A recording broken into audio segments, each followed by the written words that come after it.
Before I tell you about Mary Blackwood and what happened up at the old Henderson place, I need you to understand something about mountain people. We don't trust easily. We don't trust strangers at all, and we certainly don't trust strangers who show up wearing city clothes and speaking with that soft, careful way that makes you think they're reading from a script someone else wrote for them. That was Mary. That was exactly Mary. I remember the day she came. September 18th, 1923. I was 23 years old, barely more than a boy, but I'd already learned enough about the world to know when something didn't fit. And Mary Blackwood, she didn't fit. She stuck out like a rose in a field of thistles, and everyone in town knew it. Everyone whispered about it. They whispered in the general store. They whispered at the church social. They whispered behind their hands at the post office when she walked by in that blue dress with the lace collar, holding herself so straight and proper like she was walking down a city street instead of the muddy main road of a town that didn't have a name big enough to put on a map. The poor thing, they said. What was John thinking, bringing a woman like that up here? She won't last a month, they said. Mark my words, city girls never do.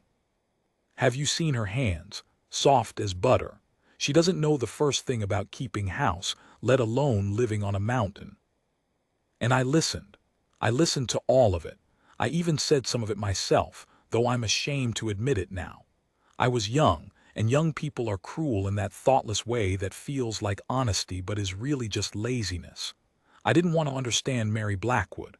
I wanted to judge her and be done with it. She was an inconvenience, a disruption, a reminder that the world beyond our mountains was creeping in whether we liked it or not. But then there was Ezekiel.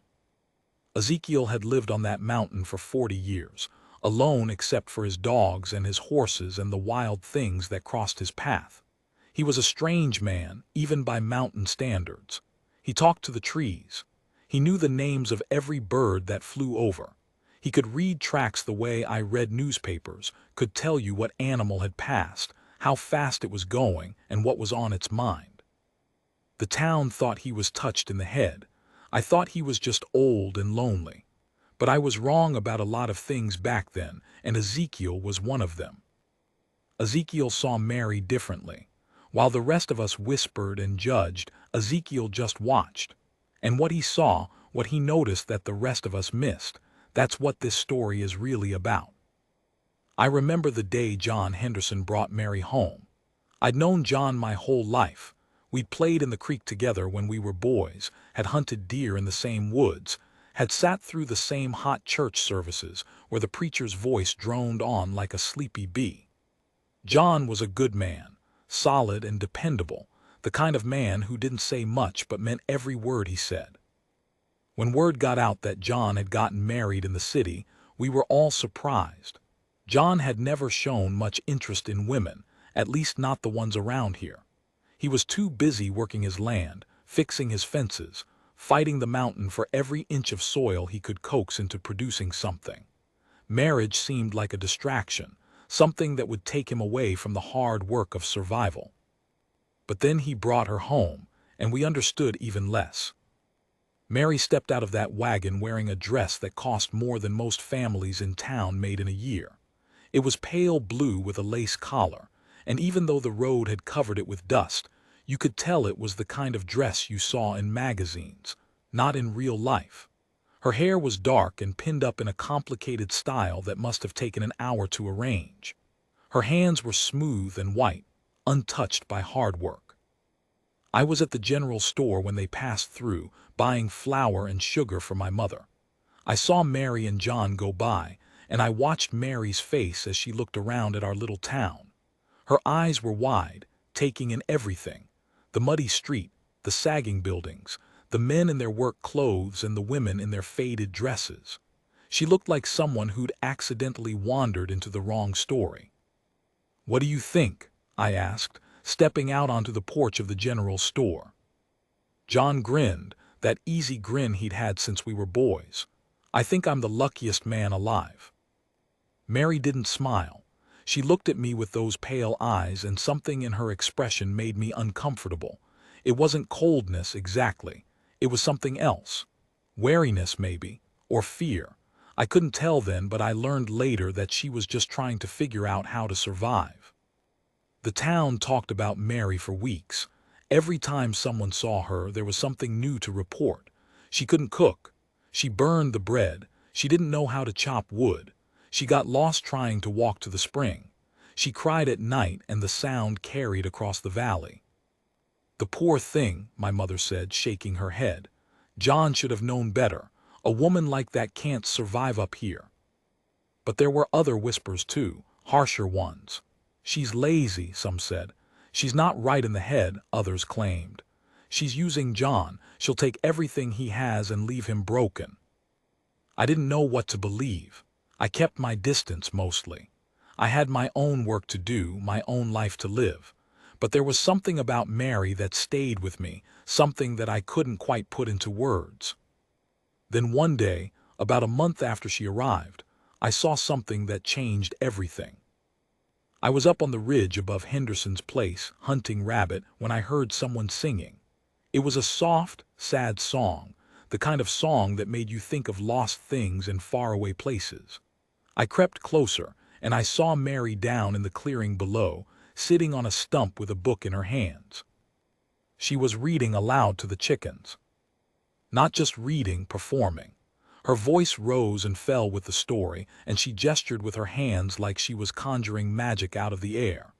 The chickens gathered around her, pecking at the ground, completely indifferent, but Mary didn't seem to care. She just kept reading, lost in her own world. I watched for a long time, hidden in the trees. I didn't understand what I was seeing, but I knew it was something important. Mary wasn't broken, the way people said. She was just different. She had her own way of moving through the world, her own rhythm that didn't match the rhythm of the mountain. That night, I told my mother about what I'd seen. She shook her head with that knowing look that mothers have. "Poor thing," she said. "She's trying to hold on to the life she had, but this place will break her. It breaks everyone eventually." I didn't agree, but I didn't argue either. What did I know? I was just a young man, barely more than a boy.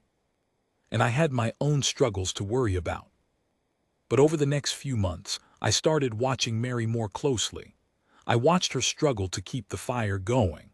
I watched her drop the heavy water buckets and curse in a language I didn't recognize. I watched her try to milk the cow and end up with more milk on herself than in the pail. And I watched her get back up every single time. That's what I noticed first about Mary, the thing that made me start to change my mind. She didn't give up. She fell down and she got up. She failed and she tried again. She was bad at everything at first, but she kept at it until she wasn't bad anymore. By Christmas, Mary could make bread that didn't burn. She could chop wood without hitting her foot. She could fetch water without spilling most of it. These were small victories, the kind that would have meant nothing in the city, but up on that mountain, they meant everything. But the town didn't see it that way. The town still whispered. "She's still not right," they said. "She still doesn't belong." That winter was one of the hardest I can remember. The snow came early and stayed late, burying everything under a thick white blanket. The roads were impassable for weeks. People stayed in their homes, shivering by the fire, eating what they'd stored from the summer. I was checking my traps one January morning, fighting through the snow, when I saw Mary walking up the path toward the general store. She was wearing a heavy coat that was too big for her, John's coat, I guessed, and her face was red from the cold. She moved carefully through the deep snow, picking her feet up high with each step. "Morning," I said, tipping my hat. She stopped, looking at me with those pale eyes. "Hello," she said, her voice barely more than a whisper. "You shouldn't be out in this weather," I said. "It's dangerous." "I know." She pulled the coat tighter around herself. "I just needed to get away, just for a little while." And then she said something that I've never forgotten. She said, "Do you ever feel like you're drowning, even though there's no water anywhere?" I didn't know what to say to that. I was young and dumb, and I hadn't learned yet how to listen to people who were hurting. I just stood there, shuffling my feet in the snow, trying to think of something that wouldn't sound stupid. She saved me from having to answer. She smiled just a little and said, "I'm sorry, I shouldn't have said that, it's just," she shook her head. "Never mind, good morning." And she walked away, leaving me standing in the snow with my traps and my thoughts. That was the first time I realized that Mary Blackwood was carrying something heavy, something that had nothing to do with learning how to chop wood or milk a cow, something that had followed her here from the city, the same way the dust on her dress had followed her from the train station. But I didn't know what it was, and even if I had, I wouldn't have known what to do about it. Ezekiel came to town once a month, regular as clockwork. He'd come down from his mountain, trade furs and herbs for flour and salt, and be gone before the sun set. He didn't talk much, and people didn't talk much to him. He was a fixture, part of the landscape, as ordinary and mysterious as the mountain itself. But after Mary arrived, Ezekiel started coming down more often. I noticed it, and so did other people. Suddenly, Ezekiel was in town every week, sometimes twice a week, always making some excuse for his presence. Need more salt. Got a tooth that's been bothering me. Ran out of coffee. Nobody believed him. We all knew he was coming down to see Mary, but nobody could figure out why. What could a strange old mountain man possibly have to do with a city girl in a lace collar? I decided to ask him. It was February, the cold had settled into the bones of the earth, and I'd come down to town for supplies. Ezekiel was there, sitting on a crate in front of the store, smoking his pipe and watching the snow fall. "Ezekiel," I said, "what do you think of John Henderson's wife?" He didn't answer at first, just kept smoking, watching the snow. Then he said, "She's a strong one." I laughed, I couldn't help it. Strong, she can barely chop wood. Ezekiel looked at me with those old eyes, the ones that had seen more than I could imagine. "Strength ain't about chopping wood," he said. "Strength is about what you carry and how you carry it." That stopped me. I thought about Mary, about the weight I'd seen in her eyes, about the way she'd said she felt like she was drowning. "She's carrying something," I said. Ezekiel nodded. "She's carrying the weight of a life that was never hers. You can see it in the way she moves. She's fighting against something all the time, something inside her." "Fighting what?" Ezekiel took a long drag from his pipe. "Sorrow, I expect. Grief, maybe. The kind that doesn't go away, just gets buried deep inside." I'd never heard Ezekiel talk like that before. He was usually a man of few words, the kind who could sit in silence for hours and feel perfectly at peace. But something about Mary had opened him up. "She talks to the chickens," I said. "I know. She reads to them, books from the city." Ezekiel almost smiled. "I know that too, I've seen her." And that was when I understood. Ezekiel hadn't just been watching Mary out of curiosity. He'd been watching her because he understood something about her, something that the rest of us had missed. He'd been watching because he saw himself in her. "The mountain," I said, not sure where the words were coming from. "Is it lonely?" Ezekiel was quiet for a long time. Then he said, "It can be, but loneliness is a choice mostly. You can be alone and not be lonely, and you can be surrounded by people and feel more alone than you ever thought possible." That's how Ezekiel was. He'd say something that seemed simple, and then you'd think about it for days, and you'd realize it was anything but simple. I started paying more attention after that. Not to Mary at first, to Ezekiel. I watched him watch her, and I started to see things I'd been too blind to notice. Ezekiel would leave small gifts on the Henderson porch, a basket of herbs, a bundle of firewood, a warm blanket that he'd traded his best furs for. He never signed his name. He never left a note. He just left the gifts and slipped away. Mary started leaving things for him too. A jar of jam, a loaf of bread, a small painting of the mountain that she'd done on a scrap of paper. I found out later that they'd never spoken to each other. Not once. They communicated entirely through gifts, left on porches and stumps and fence posts. It was the strangest friendship I'd ever seen, and it taught me something important. Sometimes the deepest connections don't need words. Sometimes they're built from the simplest things: a warm blanket, a jar of jam, a shared understanding of what it means to carry a heavy load. I finally learned what Mary was carrying one afternoon in March. The snow was melting and the world was waking up. I was up on the ridge again, checking the traps, when I saw Mary walking along the path below. She was carrying a small package, wrapped in cloth. I called out to her, and she stopped, looking up. "I'm going to visit Ezekiel," she said, holding up the package. "I made him some tea cakes." "Can I walk with you?" I asked. She hesitated for a moment, then nodded. I made my way down the ridge and fell into step beside her.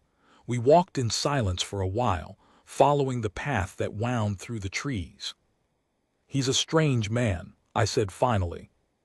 "Ezekiel?" "Yes, he's lived on this mountain for 40 years alone. Most people think he's touched in the head." Mary was quiet for a moment. Then she said, "I think he's the sanest person I've met up here." I looked at her surprised. "Why do you say that?" "He knows who he is," she said simply. "He's made peace with himself. That's more than most people can say." We walked a little further, and then Mary spoke again. "There was a time when I wasn't sure who I was. I thought I knew. I thought I had everything figured out. And then," she stopped walking, and I saw that her eyes were wet. "And then everything fell apart." I didn't say anything. I'd learned, watching Ezekiel, that sometimes the best thing you can do is just listen. "I was engaged before John," she said. "His name was William. We were going to be married in June, and then he died just like that. One day he was there and the next day he wasn't." I could feel the weight of her words. I'd never lost anyone like that, but I could imagine. I could imagine the hole it would leave, the blackness that would settle in your chest and never really go away. "My family thought I should move on," Mary continued. "They thought I should find someone else, forget about William, start over, but I couldn't. I couldn't let go. And then John came along, and he was so kind, so gentle, and he seemed so sure. And I thought, maybe this is my second chance. Maybe I can start over." I looked at her, seeing her differently now.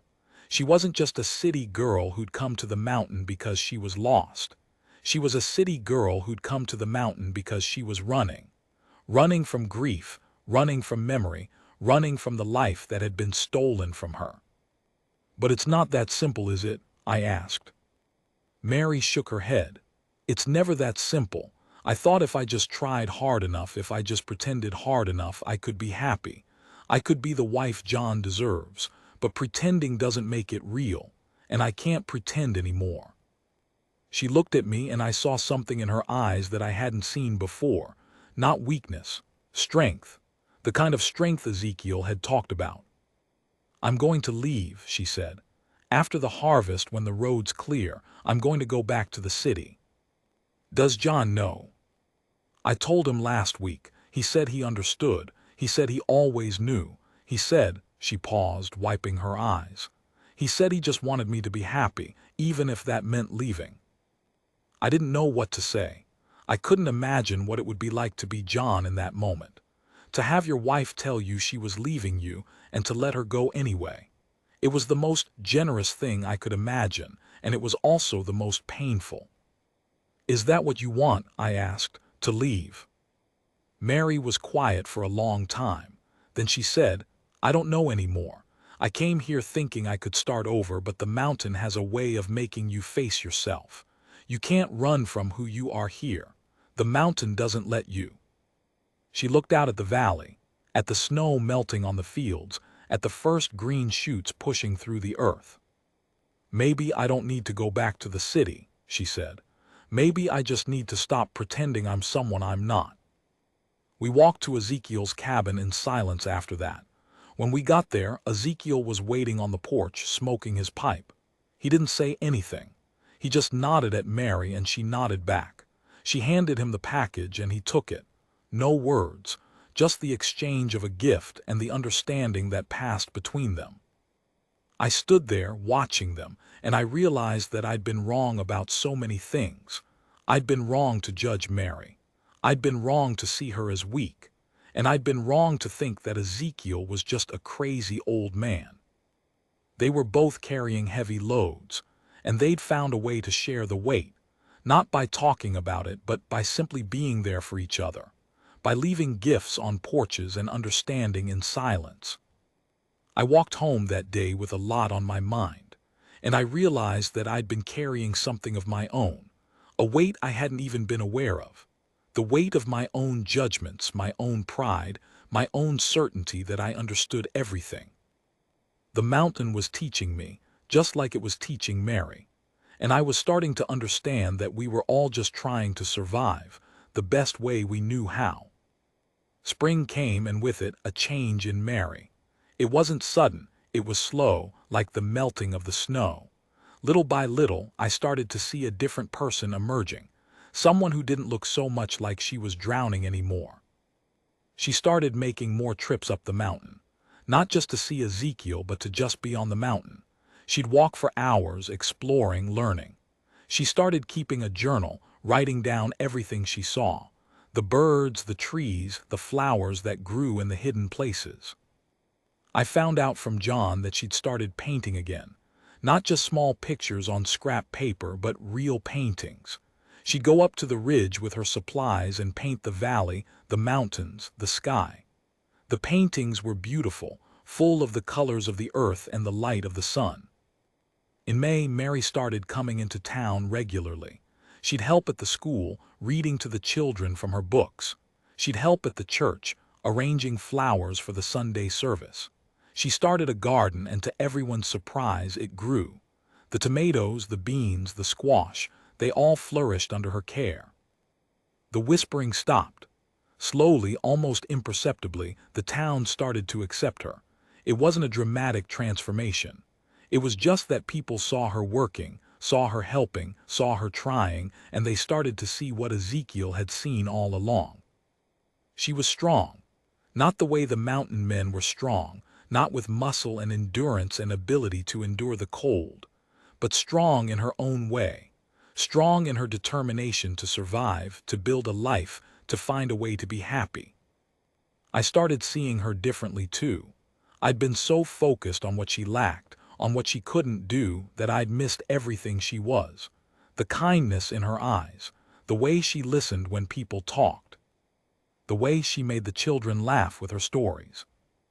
Miss Mary, the children called her, and they loved her.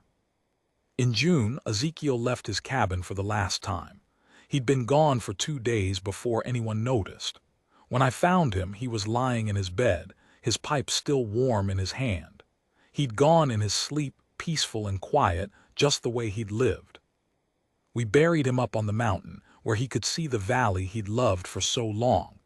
Mary came to the funeral, standing with John, holding a bouquet of wildflowers. She placed them on the grave and whispered something I couldn't hear. Afterwards, she stood looking out at the valley. I walked up to her, not sure what to say. "He was a good man," I said finally. Mary nodded. "He taught me something important," she said. "He taught me that you don't have to be like everyone else. You just have to be yourself, and that's enough." I thought about that as I walked back down the mountain. I thought about all the years I'd spent trying to be what everyone expected me to be. The years I'd spent judging others for being different. And I realized that Ezekiel had taught me something too. He taught me to look closer, to see the strength in people, even when they seemed weak, to understand that everyone is carrying something, and that we're all just trying to survive. 3 days later, Mary left. She went back to the city just as she'd said, but it wasn't the same as leaving before. She wasn't running this time. She was going back to face her past, to make peace with it, to finally let go. "I'll be back," she told John before she left. "I just need to finish something first." John nodded, understanding. He'd always understood. I saw her off at the train station. She was wearing a new dress, not a city dress, but one she'd made herself. It had the colors of the mountain in it, brown and green and the blue of the sky. "Thank you," she said, as she got on the train. "What for?" "For seeing me, for being a friend." I didn't have the words to respond. I just tipped my hat and watched her go.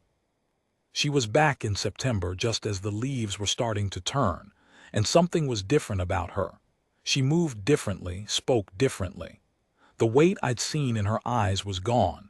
Not completely, grief never leaves you completely, but it had settled into something bearable, something she could carry without it breaking her. "We're going to build a new house," she told me. "John and I on the ridge, so we can see the mountains." And they did. They built it together with help from the town. It was a beautiful house with a wide porch and big windows and a studio for Mary to paint in. I went up there one day to help with the framing, and I saw something that made me smile. Mary was up on the roof, hammering nails with John, laughing at something he'd said. She was covered in sawdust and her hair was coming out of its pins, and she was the happiest I'd ever seen her. "You were right," I told John after Mary had gone down for water. "You were the luckiest man alive." John grinned, that same grin from all those years ago. "I know," he said. "It just took her a while to believe it." Mary's paintings became famous. Not the kind of famous that means you're rich, but the kind that means people understand what you're trying to say. She painted the mountain, but she also painted the people. She painted Ezekiel sitting on his porch with his pipe. She painted the children at the school. She painted me, checking my traps in the snow. And she painted the sky, the endless sky that seemed to go on forever. She and John had a daughter. They named her Susanna after John's mother. And when Susanna was old enough, Mary taught her to paint, the way I'd seen her teach the chickens to listen to her reading. One day, Susanna asked her mother why she'd stayed. Mary was quiet for a moment, thinking. Then she said, "Because I finally found a place where I could be myself, a place that didn't ask me to be anything else." And I think that's why we all stay in the end. Because the mountain asks you to be yourself. It doesn't care about your past or your secrets or the things you're carrying. It just cares about the person you are now and the person you're becoming. The town changed over the years. People came and went. The world got bigger and the mountains seemed smaller. But I never forgot what I learned from Mary Blackwood and Ezekiel. I never forgot that strength comes in many forms, and that the most important thing you can do for another person is to see them clearly and to accept them as they are. When I tell this story now, I always end the same way. I think about that first day, when Mary came to town in her blue dress, and I think about all the things we said about her. I think about the whispers that followed her everywhere she went. And I think about what Ezekiel saw that we all missed. He saw a woman who was hurting but who was trying. A woman who was lost but who was looking. A woman who was carrying the weight of grief but who was determined to keep going. He saw her not as a problem to be solved, but as a person to be known. And that, I think, is the thing I'll remember most. That and the way Mary looked that day she built the house with John, laughing on the roof with her hair coming down. She'd found her place. She'd found her peace. The whispers were gone, and in their place there was just the sound of the wind in the trees and the knowledge that some things, the important things, never change. I still go up to the ridge sometimes when I need to think. I sit on the rock where Ezekiel used to sit, and I look out at the valley. I think about all the people who came through, all the lives that touched mine. And I think about what Ezekiel said about strength being about what you carry and how you carry it. We're all carrying something, but we don't have to carry it alone. That's the lesson. That's what Ezekiel taught me, and what Mary taught me, and what the mountain has been trying to teach me all along. We're all just trying to survive. We're all just trying to find our place in the world. And sometimes, the best thing you can do is just be there for each other, in whatever way you can. That's the truth of it, and it's a truth that's carried me through a lot of hard times. I tip my hat to you, Mary Blackwood, and to you, Ezekiel. You taught me more than you'll ever know. But I'm still learning, I'm still trying, and I guess that's all any of us can do.